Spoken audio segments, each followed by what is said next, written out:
Submitted for your approval, Twilight's Own Lecture 5.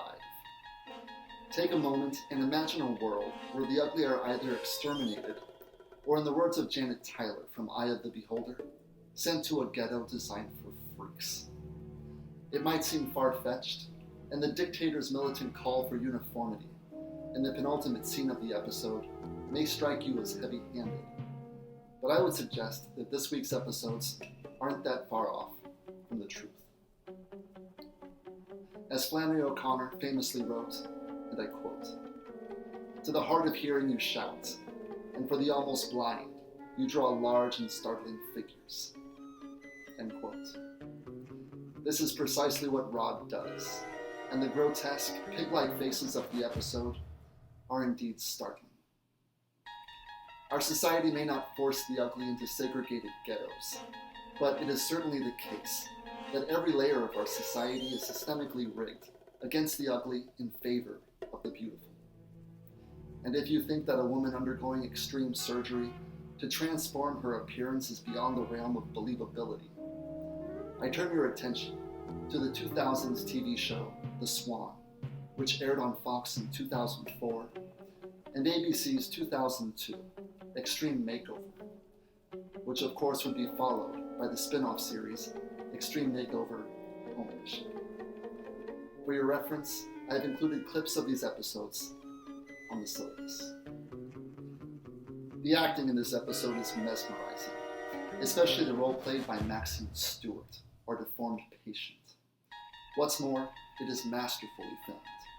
Incredibly, we do not see a single face until 19 minutes into the episode, and yet the tracking, cutting, and progression of frames is almost seamless due to the very clever use of lighting and blocking.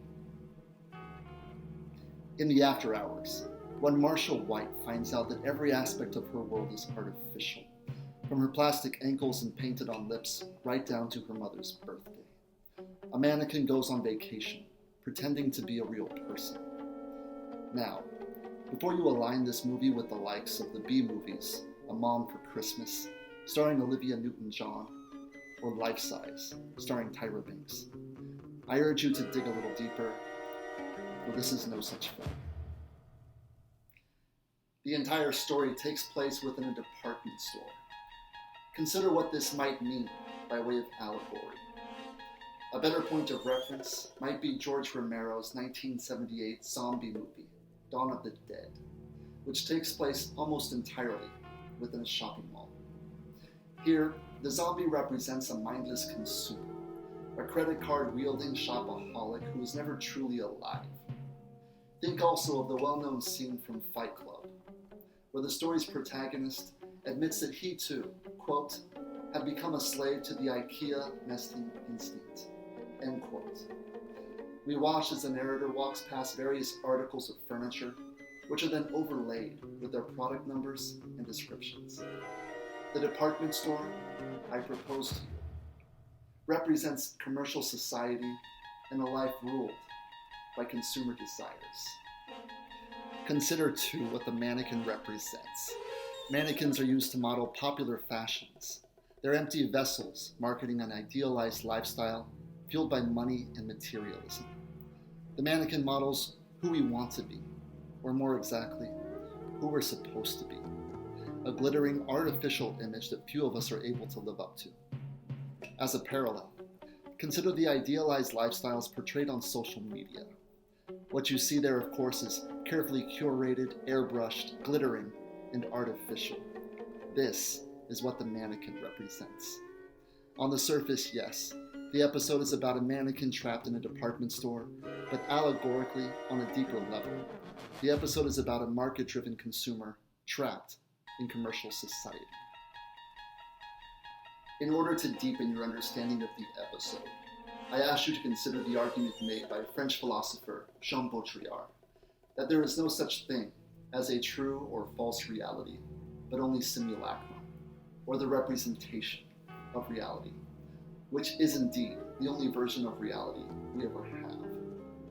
In this sense, the artificial world is the real world. So when Marcia White discovers that she in fact is not a real person, but an undead mannequin, and that her life outside of the department store is only an illusion, she is uncovering a dark truth about every life in capitalist society. Namely, that there is no real self outside of our plastic shells. No, this plastic, shallow existence is the real world. When the retail associate asks Miss White, "Are you happy?" the question is really directed toward us. Are you happy? How terrifying to find out that your life can be reduced to consumer products, glittering commercial images, and your personal marketability. How terrifying to find out that your humanity does not extend beyond the confines of a social media page. The mannequins at the end of the episode wear docile, plastered-on smiles, and their happiness, if we can even call it that, is only skin deep. I'm a mannequin. That's what I am. I'm a mannequin, Marcia states. We are, every one of us, mannequins, Rod suggests. And there is no life outside of the department store.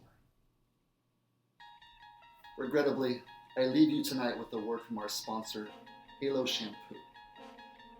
With Halo Shampoo, it doesn't matter if you're a number 8 or a number 12, or for that matter, an unlucky number 13. With Halo Shampoo, your hair is going to look great, no matter your number. Halo, everybody, Halo.